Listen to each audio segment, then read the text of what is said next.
শ্বাসরোধ করা হয়েছে আর এর মৃত্যুর সময় হচ্ছে সকাল 9টা থেকে 9:30টার মধ্যে। আর হ্যাঁ, লাশের পাশেই মোবাইলটা পাওয়া গেছে। হয়তো এটা আমাদের কোনো সাহায্য করবে। আর ওই বাকি প্রমাণগুলো যার ব্যাপারে ইন্সপেক্টর সমীর বলছিলেন? স্যার স্যার রোহনের ডায়েরি এই দেখুন, পুরোটাই পুড়ে গেছে, ছাই হয়ে গেছে। তবে এই ডায়েরিটার সঙ্গে অনেক ডকুমেন্টসও ছিল, সেগুলোও পুড়ে গেছে। বুঝতেই পারছি না যে ওই ডকুমেন্টস এমন কি ছিল। নিশ্চয়ই এর মধ্যে এমন কিছু ছিল যার জন্য ওই খুনি প্রবলেমে পড়তো, তাই প্রমাণ জ্বালিয়ে দিয়েছে আর এই রোহনকেও মেরে দিয়েছে। স্যার, হ্যাঁ, এই হার্ড ডিস্কটা আমি এখানেই পেয়েছিলাম, ক্রাইম সিনে। আমি এটা একজন কম্পিউটার এক্সপার্টকে দেখিয়েছি। পুরোপুরি নষ্ট হয়ে গেছে, ডেটা রিকভার করা সম্ভবই নয়। খুনি প্রত্যেকটা প্রমাণকে খারাপ করে দিয়েছে। কোনো ব্যাপার না, কোথাও না কোথাও কিছু না কিছু প্রমাণ নিশ্চয়ই পাবো। পুরবি, স্যার। এই রোহনের ব্যাকগ্রাউন্ড চেক করেছো? হ্যাঁ স্যার, পুরো নাম রোহন কুমার। এ পুনেতে থাকে, এখানে মুম্বাইতে চাকরি করছিল, একাই থাকতো। আর এখানেই এই বাড়ি থেকেই কাজ করছিল। কি কাজ কি করতো? গোয়েন্দা ছিল। বড় বড় কোম্পানিতে যে লাখ লাখ টাকা জালিয়াতি হয় সেগুলোর তদন্ত করত। তাহলে তো অনেক শত্রুই আছে এই রোহনের। হ্যাঁ দয়া, আর ওই অনেকগুলো শত্রুর থেকে আসল খুনিটা কে সেটা হয়তো তোমাকে এইটা বলবে। কি এটা ডক্টর? এটা চুম্বক। চুম্বক? এর মধ্যে একজন দৌড়বীরের ছবিও আছে, কিন্তু এই চুম্বক রোহনের বডির মধ্যে কি করছিল? আমার মনে হচ্ছে হয়তো এটা খুনির হবে। ওর পকেটে ছিল, এদিক ওদিক করতে গিয়ে হয়তো এটা পড়ে গেছে। তাহলে তো এটা আঙুলের ছাপ থাকবে? না, একটাও নেই। একটাও নেই।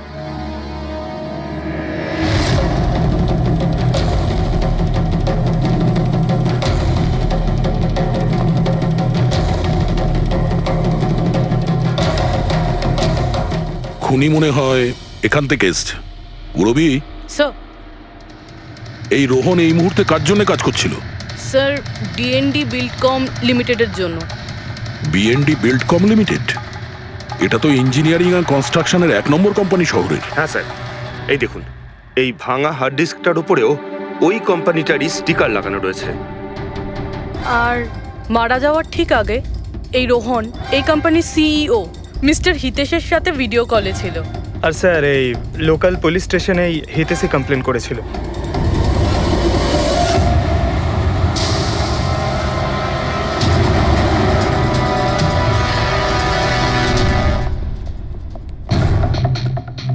এটা কি এত বড় অফিসে শুধুমাত্র একজনই লোক ছিল নাকি? মনে হচ্ছে স্যার ইন্ডিয়ার ম্যাচ দেখার জন্য সবাই বাড়ি চলে গেছে। আচ্ছা, আজকে ইন্ডিয়ার ম্যাচ আছে? স্কোরটা কি হলো? কোহলি সেঞ্চুরি করতে যাচ্ছে। কি বলছেন স্যার? আপনি কি করে জানলেন? বাইরে ওয়াচম্যান কমেন্ট্রি শুনছিল। ইনভেস্টিগেশন করতে এসেছি, চোখ কান খোলা রাখতে হবে। স্যার, হিতেশের cabin. Mister Hitesh, hi, CID. Please বসুন। আমি আপনাদেরই অপেক্ষায় ছিলাম। শুরু থেকে বলুন সবকিছু। 6 মাস আগে আমি রোহনকে কাজে রাখি। গত 5 বছর ধরে আমাদের কোম্পানিতে যে লোকসান হচ্ছে তা আগে কখনো হয়নি। কি ধরনের ক্ষতি? লোকসানের লিস্ট তো বলে শেষ করা যাবে না। যে টেন্ডারগুলো আমাদের কোম্পানির পাওয়া উচিত ছিল সেগুলো হাত থেকে বেরিয়ে যাচ্ছিল। এই দেখুন, 1100 কোটির রিফাইন্ডিং কন্ট্রাক্ট, 37 কোটির রেলওয়ে কন্ট্রাক্ট, আর 800 কোটির পাওয়ার ট্রান্সমিশন কন্ট্রাক্ট। এটাও তো হতে পারে যে যে সমস্ত কোম্পানি এই কন্ট্রাক্টটা পেয়েছে ওরা আপনার থেকে কম কোট দিয়েছে। সেটাই তো আমি বলতে চাইছি স্যার। যদি অন্য অন্য কোম্পানি এই টেন্ডার পেত তাহলে ব্যাপারটা অন্য ছিল, কিন্তু এই সমস্ত কন্ট্রাক্ট একটা মাত্র কোম্পানিই পেয়েছে। আর সবচেয়ে বড় কথা হলো তাদের অ্যামাউন্ট আমাদের দেওয়া অ্যামাউন্টের থেকে মাত্র 1000 টাকা কম। শুধুমাত্র 1000 টাকা কম? কোন কোম্পানি এটা? XPL infrastructure. XPL infrastructure? তাহলে আপনার মনে হচ্ছে যে আপনার কোম্পানিতে এমন কেউ বেইমান আছে যে স্যালারি আপনার থেকে নেয় কিন্তু কাজ এক্সপিএল এর জন্য করে? 100% কেউ না কেউ তো অবশ্যই আছে। আর রোহন ওই লোকটার খুব কাছাকাছি পৌঁছে গিয়েছিল। ওর লাস্ট ফোন কলে আমায় এটাও বলেছিল যে সেই বেইমান এস্টিমেটিং অ্যান্ড টেন্ডিং ডিপার্টমেন্টের লোক। আচ্ছা, এই ক্রাইম সিন থেকে আমরা এই ড্যামেজড হার্ড ডিস্কটা পেয়েছি, কি আছে এর ভেতরে?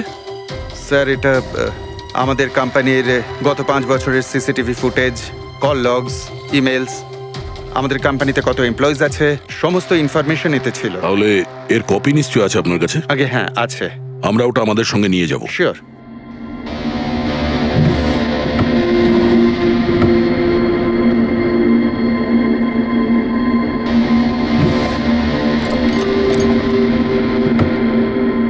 হয়তো হার্ড ডিস্কটা চুরি হয়ে গেছে। আমি এখানেই রেখেছিলাম হার্ড ডিস্কটা। কি? আপনার কেবিনের ভেতর থেকে কোনো জিনিস কি করে চুরি হয়? হয়তো আমার অনুপস্থিতিতে কেউ এসেছিল আর এখান থেকে। কিন্তু আপনার অফিসে সিসিটিভি ক্যামেরা লাগানো নেই কেন? কখনো দরকারই পড়েনি স্যার।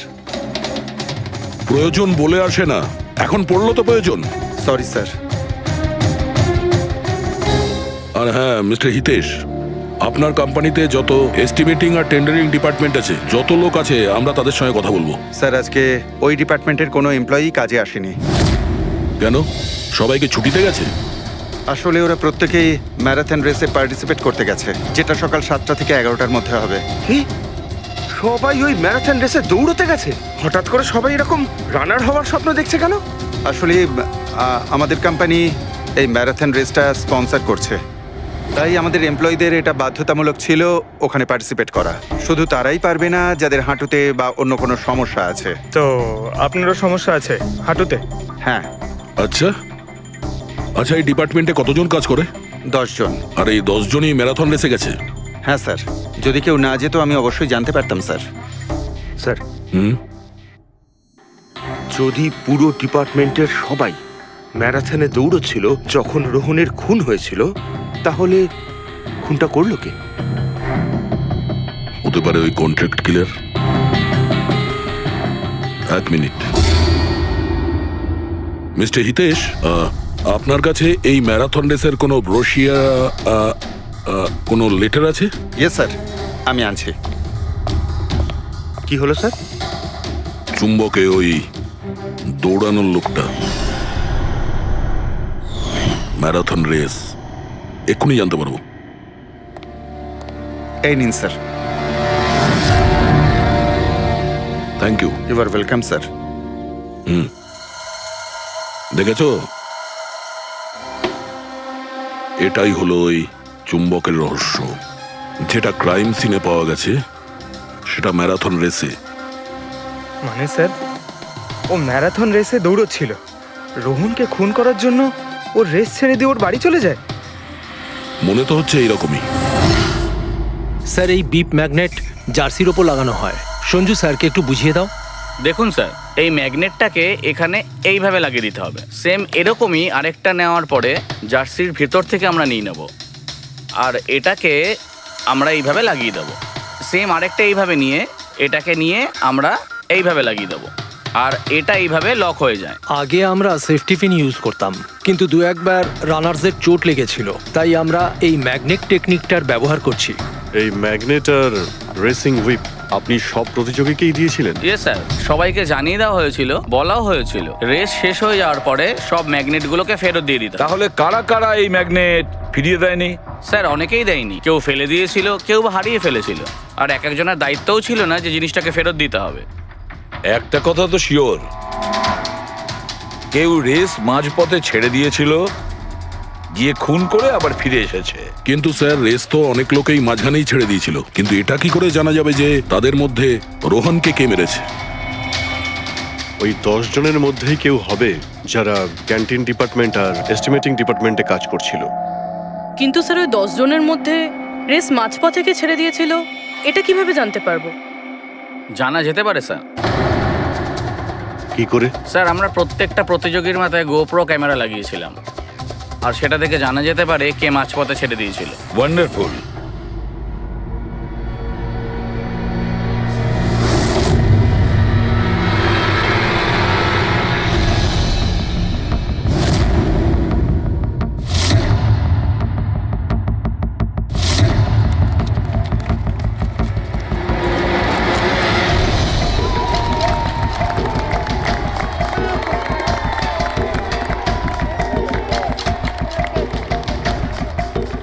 নবীন, এই রিস্টে তোকেই জিততে হবে।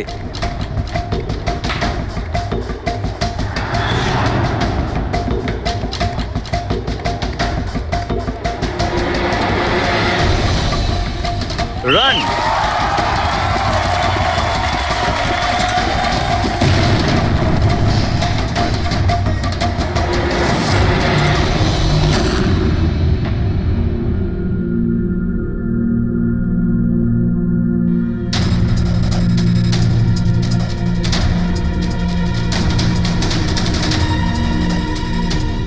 এই চারটে স্ক্রিন এগুলো ব্ল্যাঙ্ক কেন? জানি না স্যার, আমরা তো সব ক্যামেরা চালু করে এদের দিয়েছিলাম, হয়তো ভুল করে এই চারজন ক্যামেরা অফ করে ফেলেছিল। ভুল করে করেছে নাকি ইচ্ছে করে?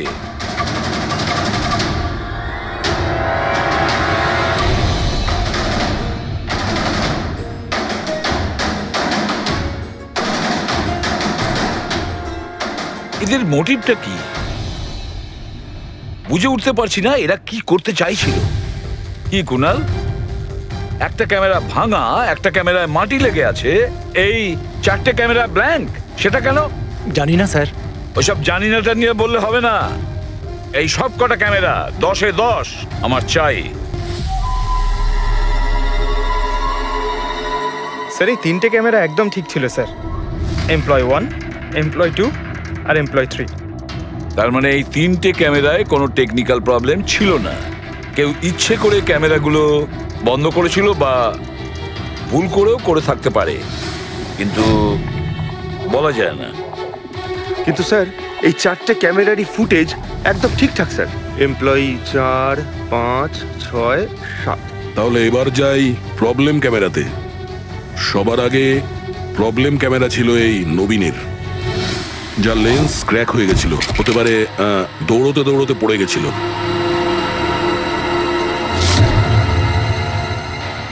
হ্যাঁ,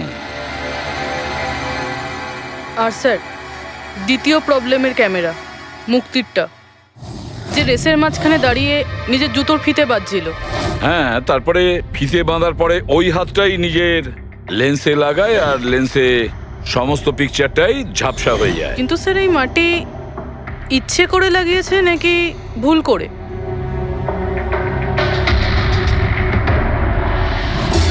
আরে 10টা লোকের তো 10টা গোপ্রো ক্যামেরা থাকা উচিত, এখানে তো দেখছি 9টা। গৌরবের ক্যামেরাটা কি হলো, সেটা কোথায়? স্যার ওই ক্যামেরাটা হারিয়ে গেছে, গৌরব ওটা ফেরত দেয়নি। তাহলে স্যার এই গৌরবই খুনি, ওকে ধরে ফেলা উচিত। না পঙ্কজ, যেভাবে হয় না। হতে পারে গৌরব ক্যামেরাটা ফেরত দিতে ভুলে গেছে। আমাদের এটা ভাবতে হবে যে খুনি এই সময়টাই কেন বেছে নিল ম্যারাথন রেসের টাইমে খুন করার জন্য। ও তো চাইলে যে কোনো সময় খুন করতে পারতো, যে কোনো জায়গায় পারতো। হ্যাঁ, অ্যালিবাইয়ের জন্য স্যার, যাতে ধরা পড়লে খুনি বলতে পারে যে রোহনকে খুনের সময় ও তো ম্যারাথনে পার্টিসিপেট করেছিল। হ্যাঁ, সেই জন্য ও রেসেও পার্টিসিপেট করেছিল আর রেস কমপ্লিট করেছিল। তার মানে স্যার রেসকে মাঝখান থেকে ছেড়ে ও চলে গেছিল, তারপরে গিয়ে খুন করলো, আর খুন করার পরে এসে রেস আবার শেষ করলো। এক্স্যাক্টলি। কিন্তু স্যার এই ফুটেজ থেকে কিভাবে জানতে পারবো কে রেস ছেড়ে চলে গেছে, খুন করেছে, আবার রেস জয়েন করেছে? স্যার এই ব্যাপারটা আপনি টাইমিং চিপ থেকে জানতে পারবেন। টাইমিং চিপটা আবার কি? আজকাল ম্যারাথন রেসে বিজেতা কে জানার জন্য RFIDর ব্যবহার করা হয়। RFID মানে রেডিও ফ্রিকোয়েন্সি আইডেন্টিফিকেশন। আগে হ্যাঁ। ও, এই টেকনিক থেকে একটা জিনিস জানা যেতে পারে যে একজন রানারের প্রত্যেকটা ল্যাব কমপ্লিট করতে কত সময় লেগেছে। RFID, radio frequency identification. Sir এটাই হলো চিপ, আর এটা রেসের ম্যাট, আর এটাই RFID টেকনিকে চলে। দেখুন স্যার। ও, তার মানে রেস শুরু হতেই যখন কোনো রানার এটা ক্রস করে তখন এই টাইমিংটা ওই মুহূর্তে শুরু হয়ে যায়। একদম স্যার, অফিসের কার্ডের মতন স্যার। ঠিক আছে, এটা তো বুঝতে পারলাম, কিন্তু এটা কি জানতে পারা যাবে যে কেউ রেস মাঝপথে ছেড়ে দেয় আর পরে আবার এসে জয়েন করে? এরও উপায় আছে স্যার। স্যার এই ম্যারাথন রেস 31 কিলোমিটারের হয়। এতে 4টে ভাগ, প্রথমটা 5, দ্বিতীয়টা 10, তৃতীয় 15, চতুর্থ 20। চতুর্থ পর্যায় থেকে ফিনিশিং লাইনের দূরত্ব কম করে 1 কিলোমিটার স্যার। তার মানে সব মিলিয়ে 6টা প্যাড, স্টার্টিং লাইনের প্রথম প্যাড আর ফিনিশিং লাইনের 6 নম্বর প্যাড, মাঝখানে 4টে থাকছে, 4টে ধাপ, 4টে প্যাড। যখন কোনো প্রতিযোগীর পা ওই প্যাডের মধ্যে পড়ে তখন আমরা বুঝতে পারি ওই রানার কত টাইমটা নিয়েছে।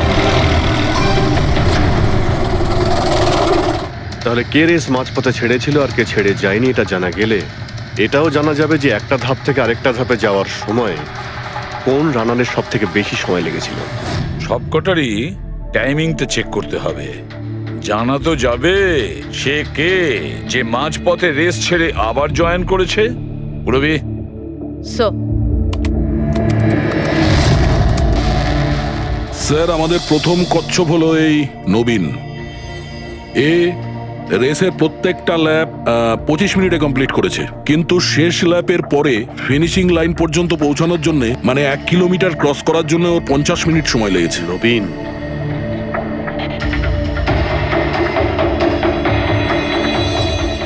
আর স্যার এই মুক্তি, এর টাইম তো রেকর্ডই হয়নি। 15 থেকে 20 কিলোমিটারের মাঝের ধাপ। তাহলে এ হলো দ্বিতীয় সাসপেক্ট।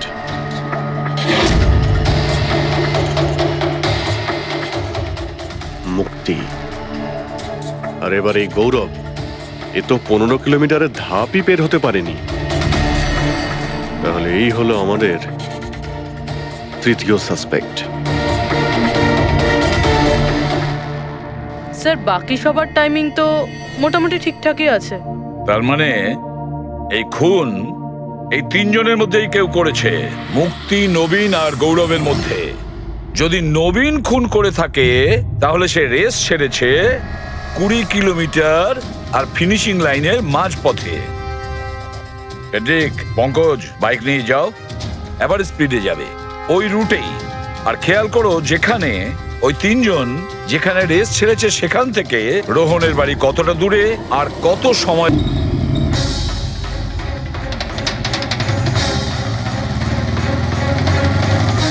15 কিলোমিটারের মাঠ থেকে আসছি স্যার, এটা 10 কিলোমিটার। হ্যাঁ, মুক্তি বোধহয় এখানেই কোথাও দাঁড়িয়েছিল, 10 আর 15 কিলোমিটারের মার্কের মাঝখানে। এই আমি স্টপ ওয়াচটা অন করলাম আর আমি চললাম রোহনের বাড়ি। থাম পঙ্কজ, এই রাস্তাটা দিয়ে। এই রাস্তা দিয়ে? হ্যাঁ, এই রাস্তাটা। চলুন। আরে আসতে চালা না। হ্যাঁ।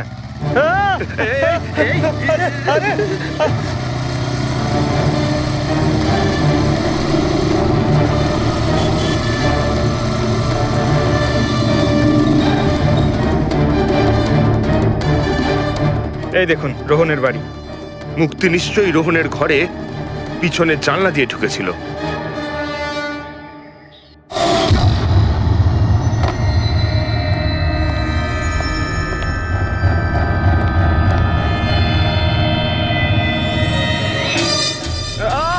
আরে অ্যাক্টিং করতে বলেছিলাম। থাম। মুক্তি রোহনকে খুন করার পর হয়তো সমস্ত তথ্য প্রমাণ পুড়িয়ে আবার দৌড়ে ফিরে গিয়েছিল ম্যারাথন শেষ করতে। চল আমরা আবার যাব সেই ম্যারাথনের ওখানে 20 কিলোমিটারের মার্কটার কাছে।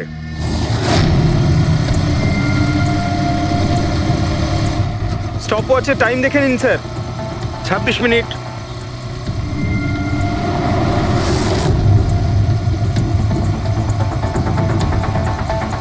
বাহ, আরে ব্যাস ব্যাস ব্যাস।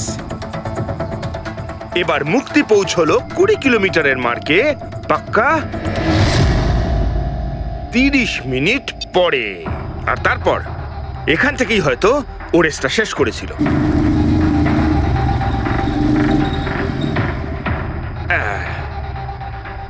এবার শোন, গৌরব যদি খুন করে থাকে তাহলে ও রেসটা এখানেই ছেড়েছিল, 10 আর 15 কিলোমিটার মার্কের মাঝামাঝি।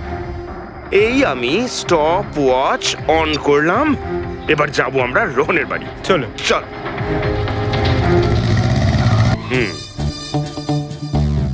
হ্যাঁ, একদম পুরো বিশ্বাস আছে আমার। Excuse me. এই ছাড় ছাড় ছাড় ছাড়, আরে আরে আরে মরে যাবো তো। চল।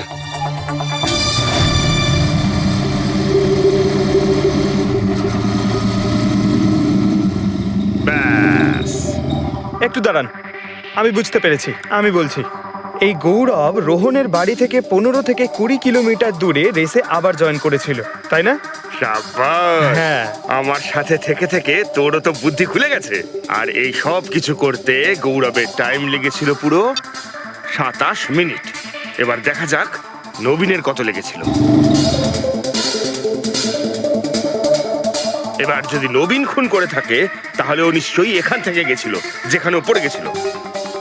এই আমি স্টপ ওয়াচ অন করলাম। এবার যাওয়া যাক রোহনের বাড়ি। চল চলুন স্যার। ওকে, পঙ্কজ, তিনজন রোহনের সাথে এরকমই কিছু করেছিল। ব্যাস, রোহনকে খুন করে নবীন এইখানে এসে পৌঁছেছিল ফিনিশিং লাইনের সামনে, যেখানে ও ক্যামেরাটা দ্বিতীয়বারের জন্য সরিয়েছিল। আর এই সব কিছু করতে ওর লেগেছিল হয়তো 48 মিনিট। স্যার হ্যাঁ, জানতে পেরেছি তিনজনের কত সময় লেগেছিল। আচ্ছা, তাহলে বলো মুক্তির কত সময় লেগেছিল? মুক্তির লেগেছিল 30 মিনিট। আর টাইমিং চিপ অনুযায়ী 39 মিনিট লেট ছিল। আর গৌরব? গৌরবের 27 মিনিট। আরও ম্যারাথন রেস থেকে নিখোঁজ ছিল 24 মিনিটের জন্য। নবীনের লেগেছিল 48 মিনিট রোহনের বাড়ি গিয়ে ওকে খুন করে ফিরে আসতে। আর টাইমিং চিপ অনুযায়ী এই নবীন 50 মিনিট লেট ছিল। হ্যাঁ, আমাদের খুনি এই তিনজনের মধ্যেই কেউ হবে, নবীন, গৌরব আর মুক্তির মধ্যে। মিস্টার নবীন, একটা কথা বলুন। এই রেসে আপনি প্রত্যেকটা ল্যাপ 25 মিনিটে কমপ্লিট করেছেন, কিন্তু ফিনিশিং লাইনের আগে ওই 1 কিলোমিটার যেতে আপনার 50 মিনিট সময় লেগেছিল। কেন? স্যার ওই 20 কিলোমিটার পুরো করার পর আমি নিচে পড়ে গেছিলাম। আর স্যার ওই আমার পায়ে চোট লেগেছিল আর ক্যামেরাটাও ভেঙে যায়। স্যার লাস্টের 1 কিলোমিটার আমি কতটা কষ্টে পুরো করেছি স্যার আমিই জানি সেটা। এই আঘাতটা কোথায় লেগেছে আপনার? স্যার এইখানে দেখুন স্যার। পট্টিটা খোলো। হ্যাঁ, এইটা।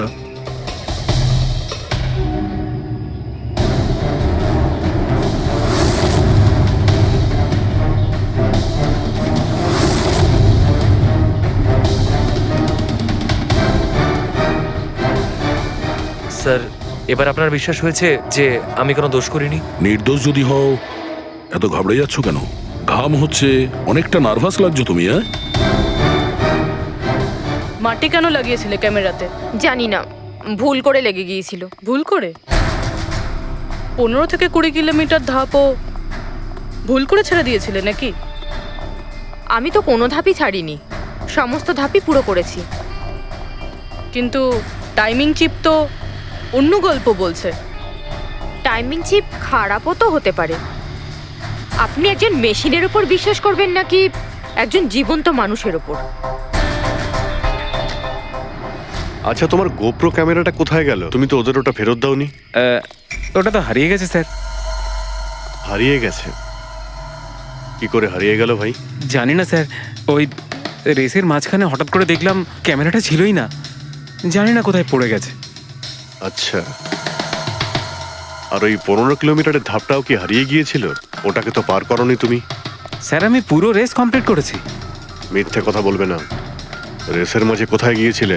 কোথাও যায়নি স্যার, আমি তো পুরো রেস কমপ্লিট করেছি, কোথাও যায়নি স্যার। আচ্ছা স্যার মনে হচ্ছে নবীনই, কারণ আমি যখন ওকে জিজ্ঞাসাবাদ করছিলাম তখন ওর মুখ একদম ফ্যাকাশে হয়ে গেছিল, হাত পা কাঁপছিল ওর। এই গৌরবও কম নয়, ও বলল জানি না কি করে ক্যামেরাটা হারিয়ে গেছে। আরে এত বড় একটা ক্যামেরা পড়ে গেলে সেটা কেউ জানতে পারবে না স্যার। বস, তোমার কথাটা ঠিকই, কিন্তু নবীনের একটু আঘাত লেগেছে না? হ্যাঁ স্যার, আঘাত তো ওর লেগেছে। স্যার আমার মনে হচ্ছে ও মিথ্যে কথা বলছে। স্যার আমার মনে হচ্ছে মুক্তি মিথ্যে বলছে। ও জেনে শুনেই ক্যামেরায় মাটি লাগিয়েছিল, কারণ নিশ্চয়ই এমন কিছু আছে যেটা ও আমাদের থেকে লুকোতে চাইছে। হ্যাঁ, এটাও হতে পারে, কারণ ক্যামেরায় যদি ভুল করে মাটি লেগে যেত তাহলে আরো সবার ক্যামেরাতে লাগতে পারতো ভুল করে। গোলমাল আছে, এই তিনজনের মধ্যে কোনো না কোনো গোলমাল তো নিশ্চয়ই আছে। খুনি এই তিনজনের মধ্যেই কেউ একজন। নবীন, আমাকে ওই জায়গাটা দেখাও যেখানে তুমি এক্স্যাক্টলি পড়েছিলে। কিভাবে পড়েছিলে? আসুন স্যার। কিন্তু স্যার আমার পায়ে খুব ব্যথা আছে, আপনি একটু সাহায্য করবেন আমাকে? নিশ্চয়ই নিশ্চয়ই, এসো।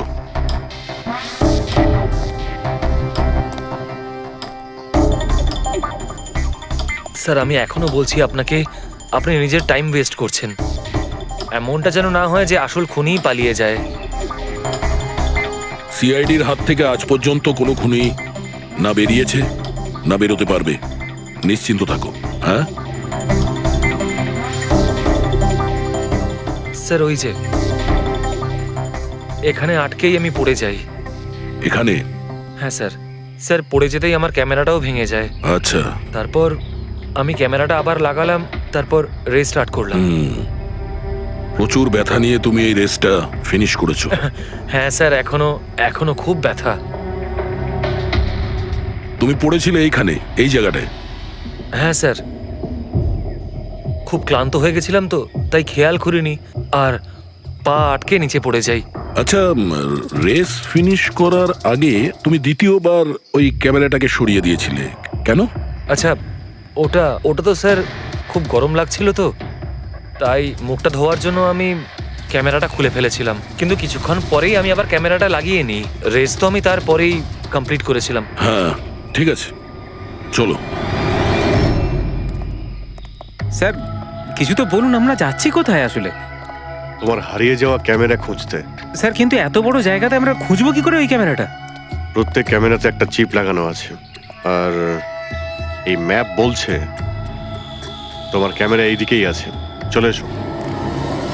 ম্যাম, আমি সত্যি কথাই বলছি। সত্যি তো এটাই, তুমি 10-15 কিলোমিটারের মাঝে রেস ছেড়ে দিয়েছিলে আর তারপরে রোহনকে মেরে দিয়ে এখানে চলে এলে, এই 20 কিলোমিটারের মার্কে চলে এলে, কারণ তুমি তো জানতে এখান থেকে তোমাকে কোনো খেলোয়াড় দেখতে পাবে না। সব খেলোয়াড়রা তো তখন পিছনে। সব মিথ্যে। আপনি আমার কথা বিশ্বাস কেন করছেন না?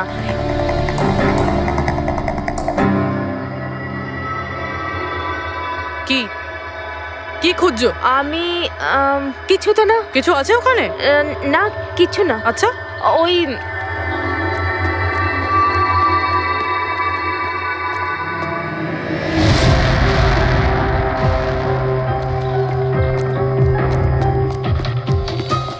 ও তো তুমি সাইকেলে করে গিয়েছিলে রোহনকে খুন করতে? আমি সত্যিই জানি না যে এই সাইকেলটা কার। তাই এক্ষুনি সব জানা যাবে যখন তোমার আঙুলের ছাপ এই সাইকেলে পাওয়া যাবে। হ্যাঁ ম্যাম, প্লিজ। হ্যাঁ,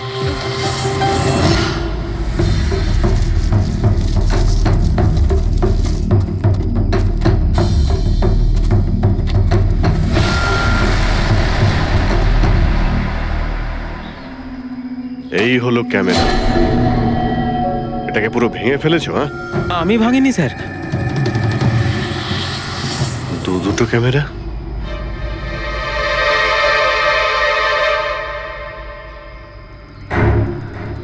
এই ক্যামেরাটা আবার কার?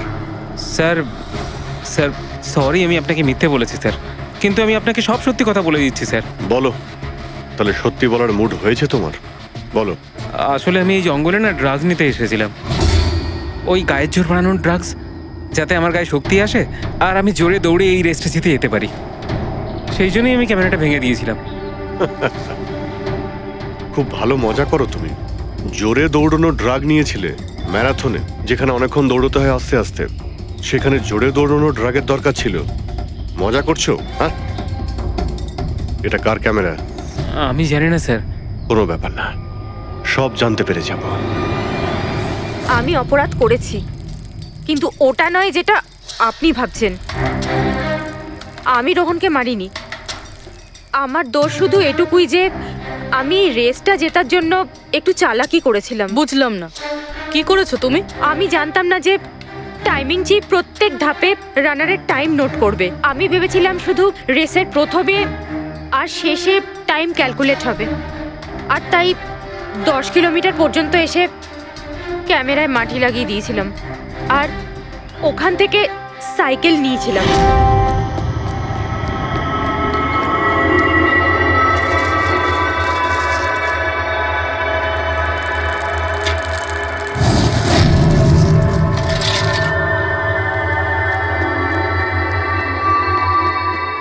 কিন্তু রেস শেষ হতেই সিআইডি ওখানে চলে এলো আর আমি ওখান থেকে সাইকেলটা সরানোর সুযোগই পাইনি। এত কিছু করেছো শুধু একটা রেস জেতার জন্য? আসলে অফিসে বেট ধরা হয়েছিল যে আমাদের ডিপার্টমেন্টে যে রেসটা জিতবে তাকে সবাই কন্ট্রিবিউট করে 5 লাখ টাকা দেবে। আমার টাকার খুব দরকার ছিল, তাই আমি এটা দীপ্তির ক্যামেরা। এই দুটো ক্যামেরা তোমরা কেন ভেঙেছিলে? স্যার আসলে আমরা এই রেসে এসেছিলাম যাতে একে অপরের সাথে সময় কাটাতে পারি, কিন্তু তারপরে খেয়াল হলো যে আমাদের প্রেমের কথাবার্তা সব ওই গোপ্রোতে রেকর্ড হচ্ছে স্যার। কখন থেকে ফলো করছে। শোন না, তোকে খুব সুন্দর লাগছে। দাঁত ছাড়ো তো। কি হলো? গোপ্রোতে সব রেকর্ড হচ্ছে। ও গড, এখন কি করব? একটা কাজ করা যাক, চল আমার সঙ্গে। হ্যাঁ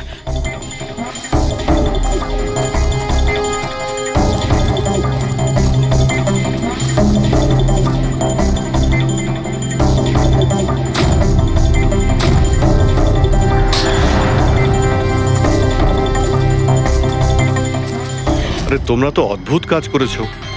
আরে এতে তো কোনো সাউন্ড রেকর্ডই হয় না, তোমরা তো বোকার মতো কাজ করেছিলে। হয়তো কে দুটো ক্যামেরা ভেঙে দিয়েছো। কি স্যার, এতে কিছু রেকর্ড হয়নি?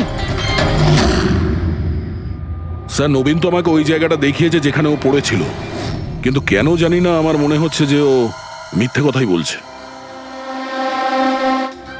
আরে মুক্তি, স্যার মুক্তি বলেছে যে ও সাইকেলের ব্যবহার করেছে রেস জেতার জন্য। স্যার হতে পারে ও মিথ্যে কথা বলছে, আর রোহনকে খুন ওই করেছে। আর গৌরব, গৌরব আর দীপ্তি, ওদের লাভ স্টোরির কি হলো?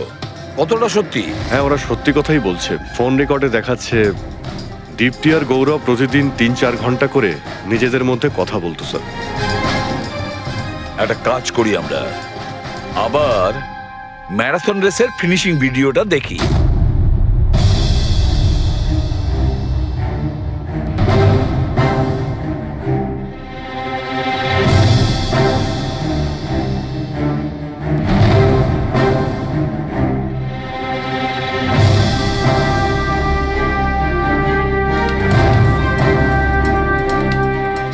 তার মানে গৌরবের ঠিক পরেই এই দীপ্তি ঢুকেছিল।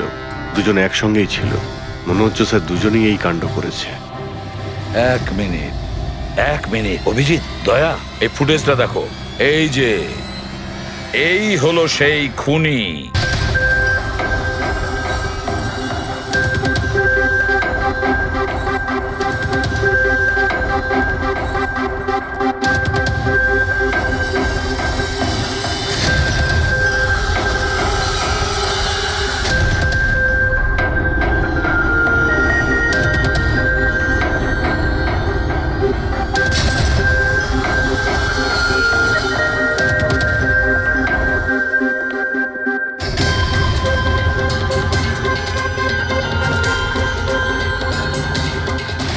স্যার আমাদের এখানে কেন ডাকা হয়েছে? খুনির নাম বলবার জন্য। স্যার সত্যিই খুনি ধরা পড়েছে? তাহলে বলুন না স্যার, কে খুনি? আরে বলবো, একটু ধৈর্য ধরো। মুক্তি, 5 লাখ টাকার জন্য তুমি বেইমানি করেছো। 5 লাখ টাকার জন্য। আর গৌরব, তুমি তো তোমার ভালোবাসা লুকোনোর জন্য বেইমানি করেছো। আর নবীন, তুমি চলো, তোমাকে আবার দেখাচ্ছি, রেসের একটা পার্ট দেখাচ্ছি। খুব ভালো করে দেখো আর বলো কোথায় ভুল আছে, বলো।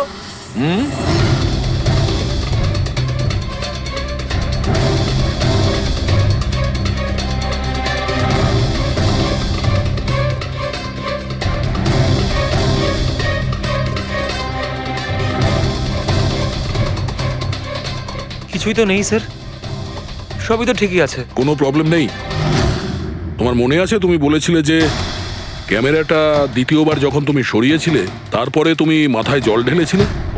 ওটা তো স্যার খুব গরম লাগছিল, তো তাই মুখটা ধোয়ার জন্য আমি ক্যামেরাটা খুলে ফেলেছিলাম। মিথ্যে বলেছিলে তুমি, নিজের মাথায় জল ঢেলেছিলে। অথচ যখন ফিনিশিং লাইনে পৌঁছলে তখন তো তোমার ভেজা অবস্থায় থাকার কথা ছিল। কিন্তু এই ফুটেজে আমরা কি দেখতে পাচ্ছি? তুমি শুকনো অবস্থায় দৌড়চ্ছ। হয়তো জল শুকিয়ে গেছিল। বর্ষাকালে অত তাড়াতাড়ি জল শুকিয়ে গেল, অদ্ভুত ব্যাপার। তাহলে নবীন, তোমাকে আরো একটা ফুটেজ দেখাই, এই গল্পের শেষ অংশ। বলো, এটা দেখে তোমার কি মনে হচ্ছে?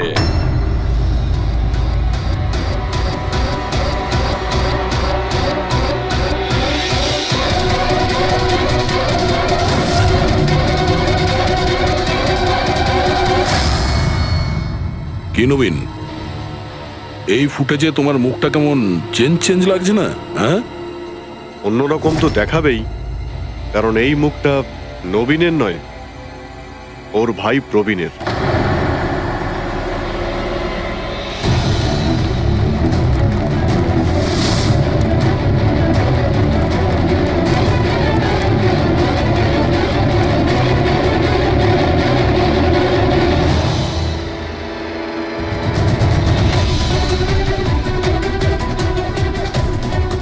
খুব বড় প্ল্যান বানিয়েছিলে তুমি, দারুণ মাথা খাটিয়েছিলে তুমি।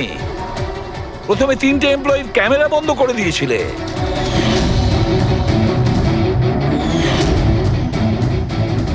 আর তারপরে নিজের গোপ্রো ক্যামেরা নিচে ফেলে দিয়েছিলে যাতে লেন্সটা ভেঙে যায়।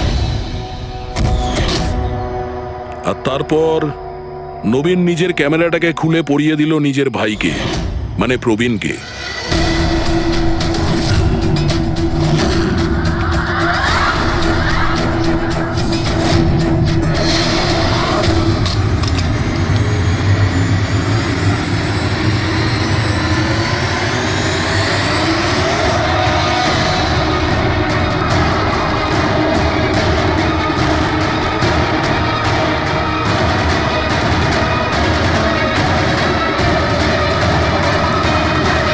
এই ক্যামেরা বদল করার সময় খুব একটা সময় ছিল না, তাই হতে পারে ওই টি শার্টে যখন কাগজটা লাগাচ্ছিল তখন সমস্ত ম্যাগনেটগুলো লাগায়নি, কিছু ম্যাগনেট নবীন নিজের পকেটে ভরে নিয়ে গেছিল।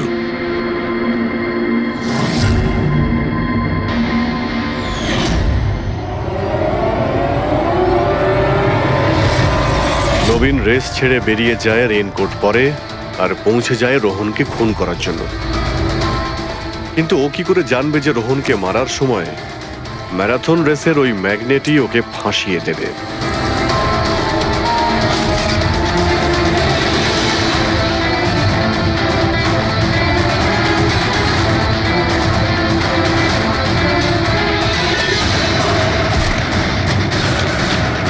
তারপর তুমি পুরো প্রমাণ নষ্ট করলে আর আবার এসে রেসে জয়েন করলে।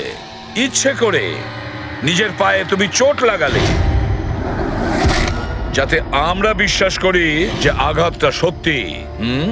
আর তারপরে তুমি রেসটা ফিনিশ করো। তাহলে বলো। হ্যাঁ স্যার,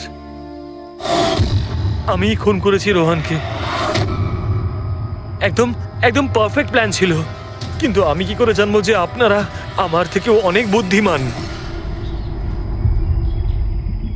প্রত্যেক অপরাধী এই ভুলটাই করে, কারণ তার মনে হয় যে সে আইনের চোখে ফাঁকি দিয়ে দেবে। এবারে বলো, ওকে কেন খুন করলে? তাড়াতাড়ি বলো। বিএনডি বিল্ডকনে হওয়া প্রত্যেকটা গন্ডগোলের পেছনে আমিই ছিলাম।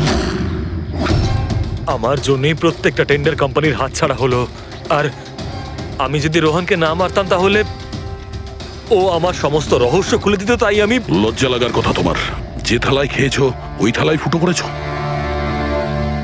আর সেই পাপ লুকোনোর জন্য তুমি রোহনকে খুন করে দিয়েছো। আইন তোমাকে কঠোরতম শাস্তি দেবে। আশা করি ততদিনে ফাঁসির অর্ডার এসে যাবে। নিয়ে যাও এদের।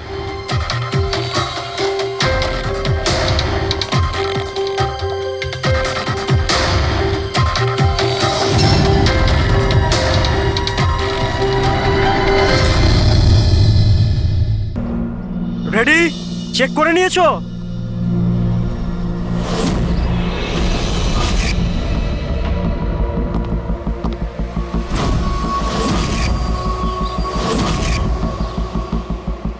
হ্যাঁ সব ওকে। সবাই ওখান থেকে দূরে চলে যাও। রেডি?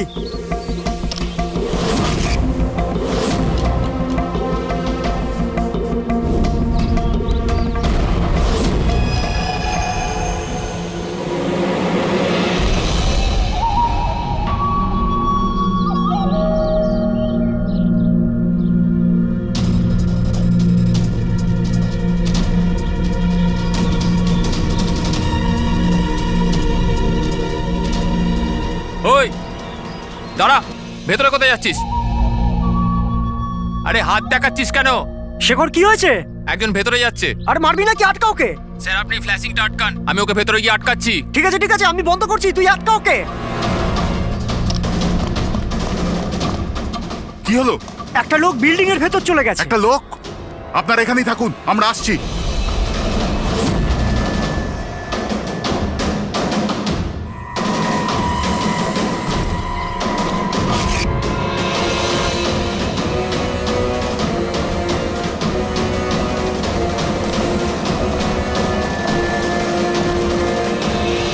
এই দাঁড়া,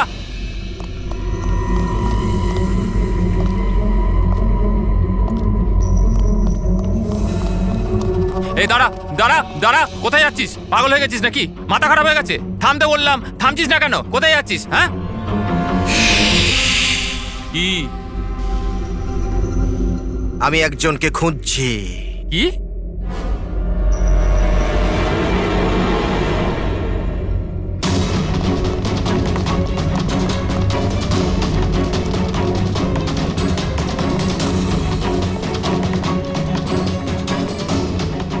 এই দাঁড়া, ভেতরে কোথায় যাচ্ছিস? এই দাঁড়া।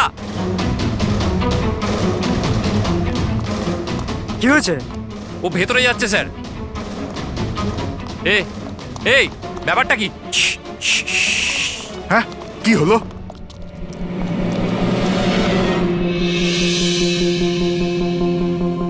অজয়, তুমি এখানে কি করছো? পাগল হয়ে গেছো নাকি? তুমি তো জানো যে এই বিল্ডিংটা ভাঙা হচ্ছে।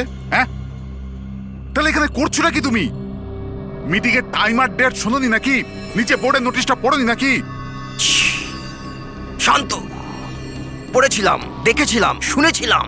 জানি আমি আপনাদের সঙ্গে এই বিল্ডিং এ থাকতাম না। আমি জানি। আমি এ ভাই, তুই জানতিস তো? তাহলে এখানে আত্মহত্যা করতে এসেছিস? এই আত্মহত্যা করা অপরাধ। অপরাধ এটা। আমি তো জীবন বাঁচানোর জন্য এসেছিলাম। জীবন বাঁচানোর জন্য এসেছিলি? কার জীবন বাঁচানোর জন্য এসেছিলি? আমার সুন্দরী। সুন্দরী? হ্যাঁ, আমার বিড়াল। আপনারা চেনেন তো আমার সুন্দরীকে? হ্যাঁ, ও বোধহয় হারিয়ে গেছে। আর ও হারিয়ে গেলে এখানেই পাওয়া যায়। এই জন্য এখানেই এলাম। আমরা আগে এখানেই থাকতাম না। সুন্দরী, সুন্দরী। আরে এই বিল্ডিংটা কালকে ব্লাস্ট করার কথা ছিল তো। আরে অজয়, আজকেই ব্লাস্ট হবার কথা, ঠিক 10টায়। তুমি যে কি করো! আচ্ছা, ঠিক আছে, কাল। কিন্তু দেখো, প্রথমে আমি আমার সুন্দরীকে খুঁজে নিই, তারপর আপনাদের যা ব্লাস্ট ফ্লাস্ট করার করে নিন। আরে ভাই, তুই এখানে বেড়ালের জন্য এসেছিস? এ যদি সময় মতো না আটকাতো না, তাহলে তোর বডি খুঁজে পাওয়া যেত না। একটা বেড়ালের জন্য মরছে। একটা বেড়াল তো কি হয়েছে? বেড়ালের জীবন নাই নাকি? বেড়ালের জন্য মরছি মানে? বেড়াল, সুন্দরী, আমার বাচ্চা ও সুন্দরী। বাবা এসেছে, বাবা। শোনো ভাই, এ পাগল হয়ে গেছে। আগে ওর বেড়ালটাকে খুঁজে নিতে দাও, তারপর এই বিল্ডিংটা তুমি উড়িয়ে দিও। হ্যাঁ। সুন্দরী, সুন্দরী, সুন্দরী।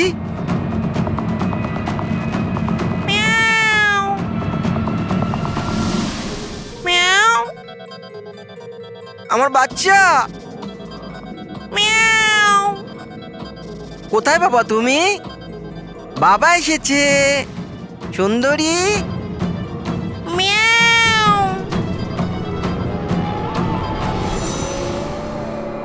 সুন্দরী।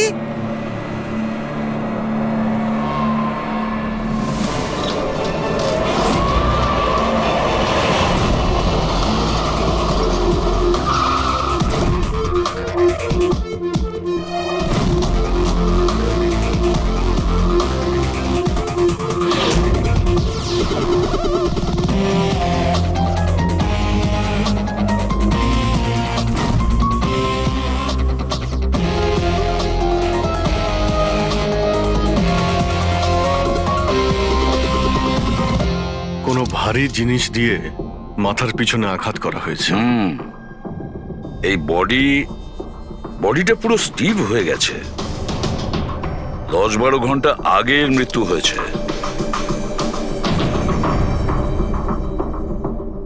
আচ্ছা, এই বডিটা কে দেখেছিল? লাশটা কিভাবে এলো এখানে? স্যার কিচ্ছু জানি না, এই লাশ তো আচমকাই পাওয়া গেল। এমনিতেও 10টার সময় আমরা বিল্ডিংটা উড়িয়ে দিতাম। 10টায়? কিন্তু এখনো সেটা হয়নি কেন? স্যার এর মধ্যেই ভদ্রলোক ভেতরে চলে আসে। কেন? না মানে আমি আমার সুন্দরী মানে আদরের বেড়ালকে খুঁজতে এসেছিলাম, তো এখানে এসে দেখলাম যে মহেন্দ্রবাবুর লাশ। মহেন্দ্রবাবু? তার মানে আপনারা একে চেনেন? স্যার আমরা অনেক বছর ধরে এই বিল্ডিং এ রয়েছি। 1.5-2 বছর আগে আমরা এই বিল্ডিংটা খালি করে দিলাম রিডেভেলপমেন্টের জন্য। এখন কাজ শুরু হওয়ার সময় এইসব। বিল্ডার কে? স্যার মহেশ ভাই বিল্ডার। এই মহেন্দ্র। মহেন্দ্রকে? এ একজন সিএমসির অফিসার, আমি এর সঙ্গে আগেও 2-1বার দেখা করেছি। আচ্ছা, শেষবারের মতন কখন দেখা হয়েছিল? এই 1 সপ্তাহ আগে। আর এই ব্লাস্টের ব্যাপারে কে কে জানতো? বিল্ডিং ব্লাস্ট হতে চলেছিল, শুধু আমরা নয়, আশেপাশের সব লোকজনই জানতো। হ্যাঁ, আমরা সবাইকে নোটিশ পাঠিয়ে দিয়েছিলাম যাতে কোনো বিপদ না হয়।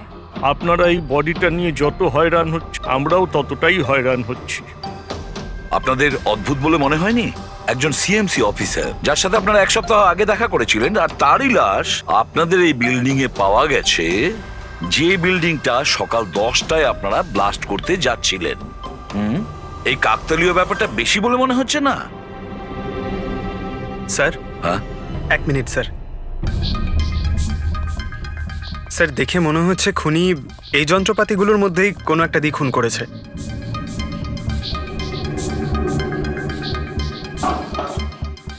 ও জানতো যে বিল্ডিংটা ব্লাস্ট হতে চলেছে, সেই জন্য যন্ত্রটা লুকোনোর প্রয়োজন মনে করেনি।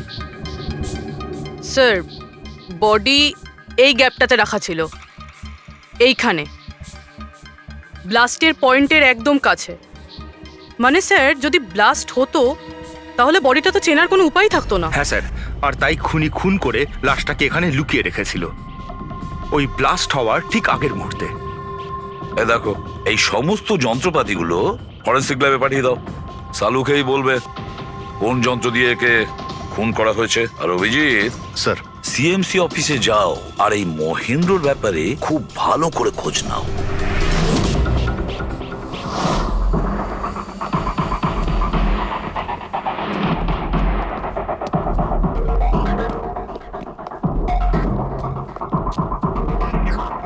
Excuse me.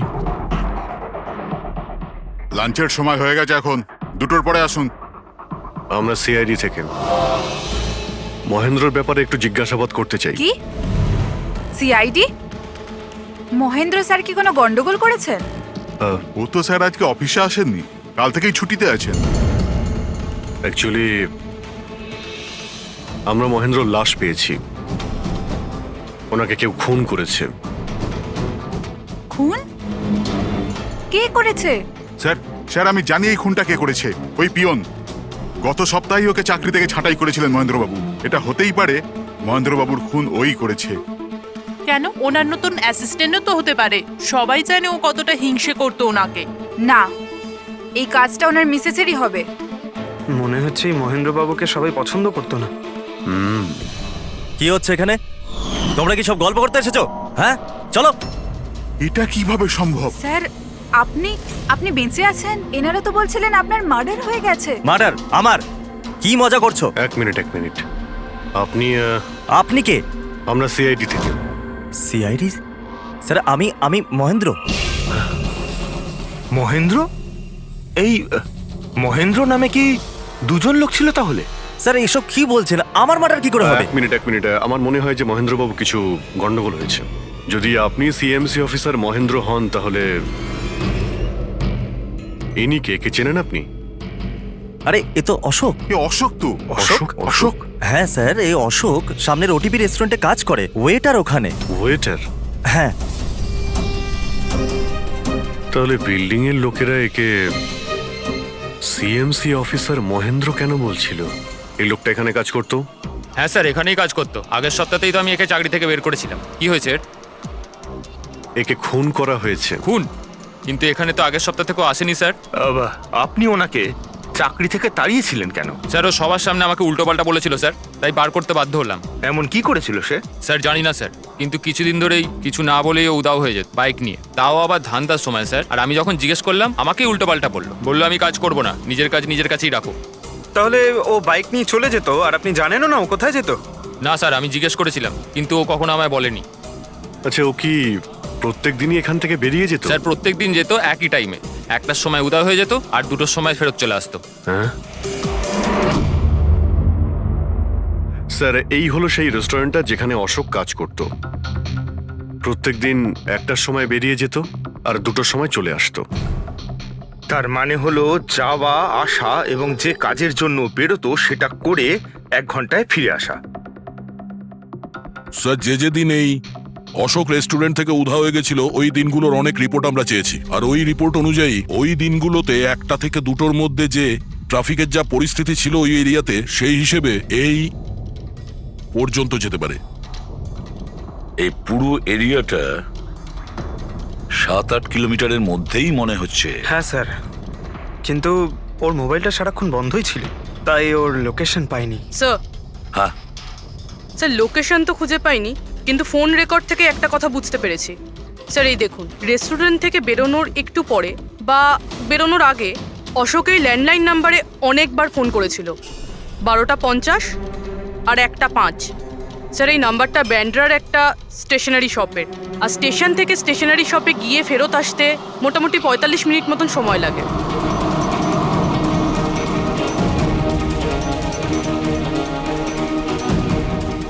সিআইডি, এই ছবিটা ভালো করে দেখুন।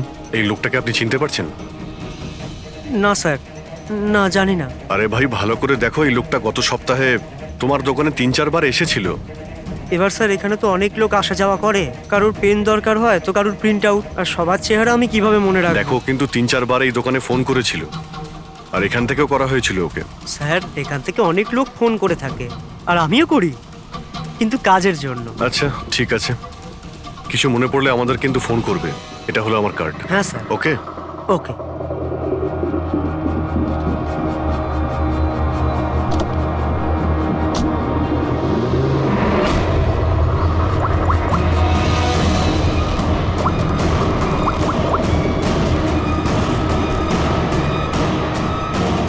আরে ভাই, এ অশোক ফোন কেন ধরছে না? ও আর ফোন তুলবেও না।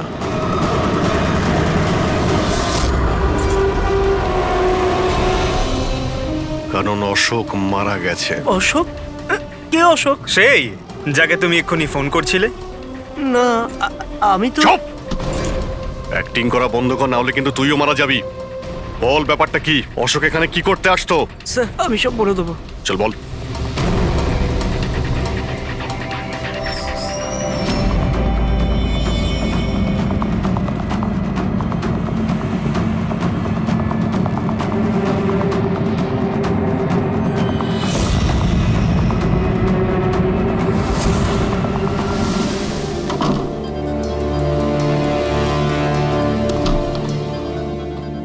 তাহলে এই হলো তোর ছোটখাটো ব্যবসা। তুই নকল পাসপোর্ট বানাস, নকল আইডি বানাস। কে? স্যার অশোক আমার পুরনো বন্ধু, ওর একটা নকল আইডি কার্ড আর কিছু নকল কাগজপত্র বানানোর ছিল।